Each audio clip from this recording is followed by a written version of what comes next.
അസ്സലാമലൈക്കും. റമദാൻ ചിന്തകളുടെ 10-ാം ദിവസത്തിലേക്ക് സ്വാഗതം. റമദാനിലെ ആദ്യ 10 ദിവസങ്ങൾ നാം പിന്നിട്ടിരിക്കുകയാണ്. ഈ കഴിഞ്ഞ ദിവസങ്ങൾ നമ്മുടെ ജീവിതത്തിൽ എന്ത് മാറ്റമാണ് ഉണ്ടാക്കിയത്?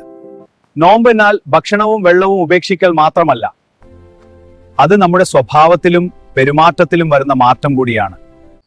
ചീത്ത സ്വഭാവങ്ങൾ ഉപേക്ഷിക്കാൻ നമുക്ക് ഈ 10 ദിവസങ്ങൾ കൊണ്ട് സാധിച്ചോ? ഇനി വരാനിരിക്കുന്ന ദിവസങ്ങളിൽ കൂടുതൽ ജാഗ്രതയുള്ളവരാകാം. ഈ മാസം നൽകുന്ന ഊർജം നമ്മുടെ ജീവിതകാലം മുഴുവൻ ഉണ്ടാവണം. ഓരോ റമദാനും നമ്മെ ഒരു നല്ല മനുഷ്യനായി മാറ്റേണ്ടതുണ്ട്. മറ്റുള്ളവരോട്ടുള്ള കരുണയും സ്നേഹവുമാണ് യഥാർത്ഥ മാറ്റം.